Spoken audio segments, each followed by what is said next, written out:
Het belangrijkste nieuws van Curaçao in het Nederlands. Extra Journaal. Vers van de pers. Welkom bij Extra Journaal. Fijn dat u weer kijkt. We hebben het belangrijkste nieuws voor u op een rij gezet. En we beginnen met het bericht dat de rechter de man heeft vrijgesproken die Fabian Laurens overreed. Dat is een zaak die speelde in 2023, 2 april. Toen was er een race op de International Raceway bij Ronde Clip en daar ging het helemaal mis. Daar reed een chauffeur, Jero P., tegen een man aan die op de baan was gekomen. En dat leidde tot een aanrijding en de man, Fabian Laurens, is overleden. 14 juli stond Jero P. voor de rechter. Toen werd er over de zaak gesproken en de rechter heeft gisteren uitspraak gedaan. En die heeft gezegd dat hij Jero van alle schuld vrij spreekt. Hij is dus een vrij man en wordt niet veroordeeld voor een dodelijke aanrijding. Volgens de rechter komt dat omdat er heel veel onduidelijkheid was over de regels die gevolgd moesten worden. Het was een chaos qua regels en daarom kan Jero P. niet veroordeeld worden voor deze aanleiding. Het is een hele treurige zaak, maar volgens de rechter, die zich ook richtte tegen de moeder van Fabian Laurens, kon hij niet tot een andere conclusie komen. Belastingdienst nog steeds grotendeels afgesloten. We hebben sinds donderdagmiddag een belastingdienst die gesloten is, tenminste grotendeels. En dat komt volgens de minister van Financiën door ransomware. Er zouden hackers zijn binnengedrongen in het digitale systeem van de Belastingdienst. Wat precies de situatie momenteel is, dat weten we niet. Of er daadwerkelijk een ransom, een losgeld is geëist. Wie erachter zit, dat zijn allemaal vragen. Er wordt in ieder geval hard aan gewerkt. En mensen die een afspraak hadden vandaag en ook voor morgen, die hebben al te horen gekregen dat er niet afgesproken kan worden dat de dienst dus dicht is. Er is een klein deel wel open en dat gaat over bijvoorbeeld het overschrijven van namen voor een auto. Dat is de afdeling. Die betreft de afdeling motorrijtuigenbelasting, inclusief het overschrijven van kentekens, zo zeg ik het goed. Die is wel open, maar grotendeels de rest is dicht. Forse wateroverlast bij Correnden, dat gebeurde gistermiddag rond 5:30. Toen was er sprake van een gebroken waterleiding, of in ieder geval een groot lek bij een waterleiding. De eerste en tweede etage van de Mangrove Beach Correnden was er sprake van veel water, ook bij de front office. Alle gasten zijn geëvacueerd, die zijn naar de RIF gegaan en er is niemand gewond geraakt, zo zegt woordvoerder Norman Servels. Maar er is wel veel waterschade en daar werd sinds gisteravond aan gewerkt. Hij vertelde wel dat er een vrouw op de 4e verdieping in paniek raakte door de wateroverlast en geholpen moest worden door het ambulancepersoneel. Maar dat is uiteindelijk goed gekomen, aldus Servos. De bursalen zijn goed aangekomen. Dat is natuurlijk het nieuws van de Curaçaose studenten die zondag naar Nederland vlogen. 142 of 143, 142, laten we daarvan uitgaan. Die gingen daar naartoe. 18 waren al in Nederland. Die wachten hun collega-studenten op. Dus er waren 160 Curaçaose studenten op Schiphol. En die zijn allemaal verspreid over Nederland. En die gaan aan hun belangrijke fase in hun leven tegemoet. Maar de reis is goed gegaan, de opvang is goed gegaan. En laten we hopen dat voor de rest ook alles goed gaat. Auto-onderdelen gestolen uit garage, dat is gisteren gebeurd. De politie van wijkbureau Montagna moest naar een garage aan de Caia Danilo Denny Plantijn. Dat is in de omgeving van Bonam. Daar hadden vandalen de bumper en de lichten van een Kia Soul gestolen. Ook werd geconstateerd dat men had geprobeerd de portieren van een Kia Picanto te verwijderen. Nou, de rechercheurs die hebben onderzoek gedaan. De Kia Picanto is meegenomen voor verder onderzoek. Maar het is toch ongelooflijk dat er uit garage gewoon gestolen wordt. De corridor van George Hoek is weer opgeknapt. Dat was in het nieuws omdat de Extra een paar dagen geleden liet weten dat het erg slordig eruit zag. De verkeersplein bij Mundo Novo richting RIF, dat is nu opgeknapt. Het ministerie van Gezondheid, Milieu en Natuur heeft gezegd dat het eigenlijk niet onder hun verantwoordelijkheid valt, maar dat moet er natuurlijk netjes uitzien op Curaçao. Dus dat is gebeurd. Daar staat ook een standbeeld van Angel Job op dat verkeersplein. U ziet het ziet er weer keurig uit. En de UOC onderzoekt de relatie tussen kerk en slavernij. Dat heeft de Universiteit van Curaçao gisteren bekendgemaakt. Ze beginnen met een project waarin de doorwerking wordt onderzocht van de relatie tussen kerk en slavernij. Daarbij zal aandacht worden besteed aan nieuwe inzichten over de historische en theologische relatie tussen geloof en slavernij. Het gaat volgens de universiteit om een dialoog over geloofsgemeenschappen, slavernij en kolonialisme, waarbij verhalen van verleden, heden en toekomst aan bod komen. Er is subsidie voor gekomen en daarom gaat de UOC hier verder mee. Het bouwt voort op een project van de Nederlandse Organisatie voor Wetenschappelijk Onderzoek en dat heet Kerk en Slavernij. En daarmee zijn we aan het einde gekomen van de eerste deel van Extra-Journaal. 7 nieuwsberichten, even een break en daarna meer. Tot zo. Extra in Nederland. Van Amsterdam tot Arnhem, van Groningen tot Maastricht, Extra is erbij. Volg Extra Digitaal en blijf op de hoogte van de belangrijkste ontwikkelingen in Nederland. Extra Digitaal is te zien op verschillende platforms en kanalen zoals WhatsApp, YouTube, Facebook, Instagram en ook TikTok. Wilt u ons op de hoogte brengen van een evenement of iets doorgeven? Neem contact op via WhatsApp, e-mail, Facebook of bel gewoon 06 1364 2945. Volg of abonneer je op Extra Digitaal. Klik aan en volg ons.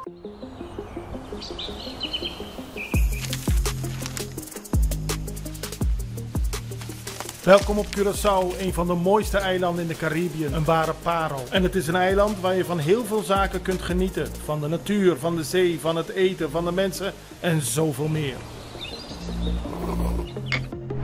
Curaçao is een eiland waar heel veel gebeurt op het gebied van politiek, cultuur, sport en zoveel meer. En Extra-Journaal brengt het belangrijkste nieuws van Curaçao. Maar we hebben ook aandacht voor al het nieuws op Bonaire en Aruba en op de bovenwinden, Saba, Sint Maarten en Sint Eustatius. En we belichten al het nieuws van alle kanten. Het nieuws is duidelijk, actueel en vers van de pers. Extra-Journaal, elke werkdag op Salto. Op Curaçao zijn we de hele dag bezig met het maken van Extra-Journaal. Volg ons op je favoriete Amsterdamse zender, Tauro.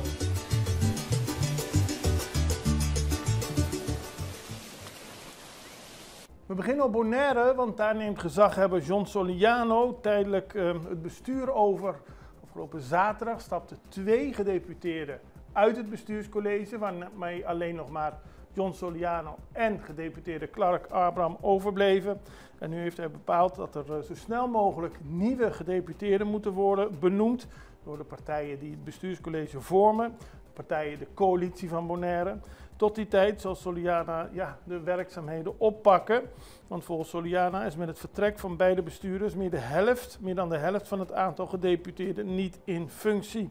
En dat betekent dat de gezaghebber tijdelijk in de plaats van het bestuurscollege komt, totdat opnieuw minimaal de helft van het vrijste aantal gedeputeerden is benoemd.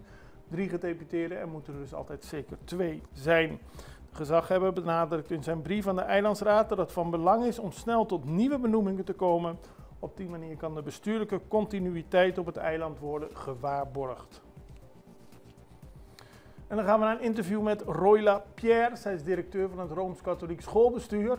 En aan haar vroegen we, hoe gaat het met de voorbereidingen voor het nieuwe schooljaar? Elk jaar zijn er altijd uitdagingen wat betreft het aantal docenten dat beschikbaar is. Maar Royla Pierre had niet zo lang geleden ook benadrukt dat de salariëring van docenten omhoog moet. Ze hoopt dat de Rijksministerraad daarover gaat. Dus we spraken met haar plan en met de voorbereidingen. En de eerste vraag was, hoe staat het ermee? Gaat alles goed? Nou, wat kan ik daarover zeggen? Het is standaard namelijk zo dat in de maand juli en augustus, gelukkig begint het schooljaar nu de 21ste zo uit mijn hoofd. Dus hebben we iets meer speling om verder de voorbereidingen te treffen. Maar het is altijd knettergek, super druk, want je sluit als het ware het schooljaar af. Maar je moet er dan ook weer opstarten. Gelijk beginnen, ja. In de maand juli besteden we met name aandacht aan werving van het personeel. Maar ook voor wat betreft het inkopen van materialen, stoelen, tafels. Het klaarmaken van de scholen. Zodat wanneer de deuren open gaan, dat iedereen in ieder geval het gevoel heeft van... Nieuw schooljaar. Het ziet er goed uit en het is echt een nieuw schooljaar. Dus het is nogal druk. Ja, dat kan ik me voorstellen. Het zijn de drukste perioden van het jaar, neem ik aan. Ja. Het aantal docenten dat gewoon zegt van ik vind het geweldig, ik blijf, ik ga niet weg. Hoe is het? Zijn er veel studenten of docenten die zeggen van ik vertrek? Nou, ik ben blij dat er een aantal zijn die zeggen ik vind het leuk, ik Goed wil zo. blijven Ja. en ik wil vooral in ieder geval bijdragen. Dus Ja. dat is echt geweldig, want wat je hiermee bereikt is natuurlijk dat je de leerlingen klaarstoomt voor de toekomst. Maar helaas is het wel zo dat een aantal ook ervoor kiezen om wat anders te gaan doen. Ja. En met anders bedoel ik dan buiten het onderwijs. De meesten kiezen voor de private sector Ja. en of vertrekken naar het buitenland om in het onderwijs te werken. Tegen een beter salaris. Die krijgen een beter salaris. En ik roep dit al een paar jaar achter elkaar. Ja. In eerste instantie had men zoiets van, nou, het zal waarschijnlijk het probleem zijn van RKCS. En nu, beetje bij beetje, begint men echt door te krijgen dat dit een nationaal probleem is. Bonaire, iemand van Bonaire had mij vorige week nog getipt van, hey, we krijgen nog een aantal erbij.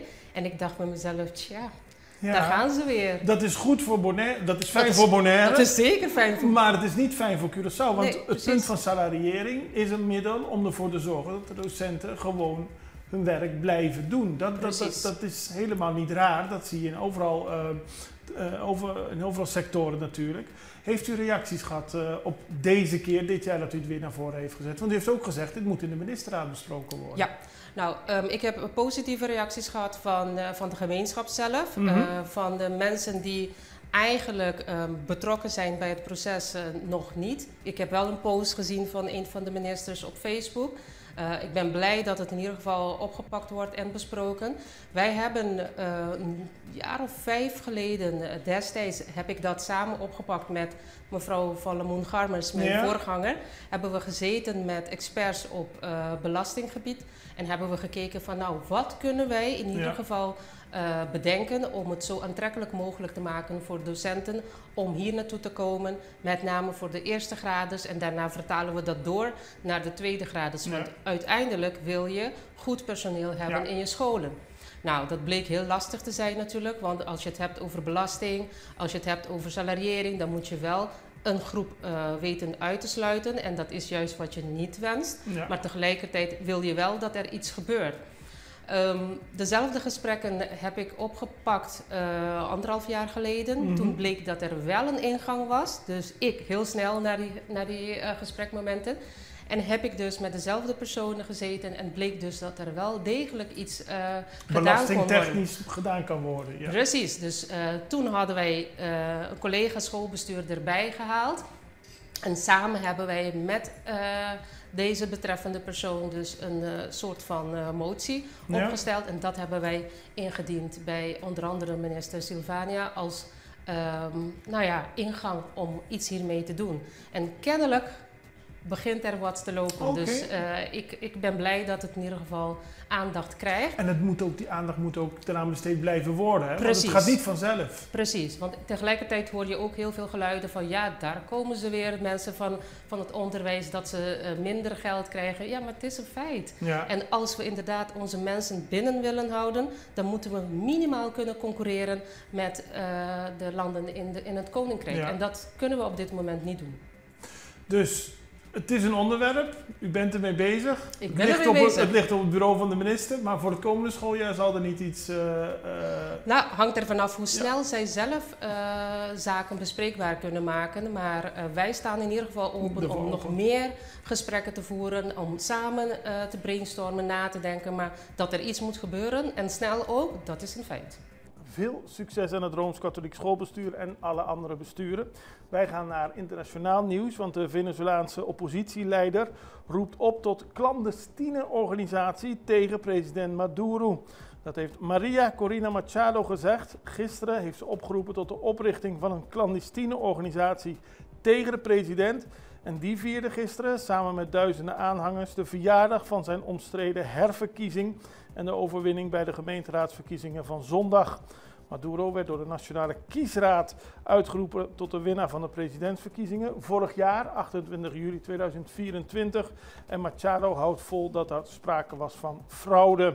Ze zegt in haar boodschap tegen de president: Maduro, jij die zo bang bent voor een invasie. De krachten die je uit de macht zullen verdrijven zijn al hier in Venezuela en we zijn met miljoenen. Dat zei ze op een video op sociale media. Ze liep op tot een clandestine organisatie, net zoals we ons tegen de tirannie hebben verzet en hen gisteren vernederd alleen lieten staan, bereiden we ons voor op de burgerlijke actie op de dag dat dit nodig zal zijn. En daarmee is er sprake van opnieuw een verharding tussen de oppositie en de huidige regering. En de clandestine organisatie moet ertoe leiden dat de oppositie aan de macht komt in Venezuela. We houden het voor u in de gaten, net zoals we al het nieuws voor u in de gaten houden in deze regio. En ik hoop ook dat u blijft kijken. Morgen zijn we er weer. Tot ziens. Tot dan.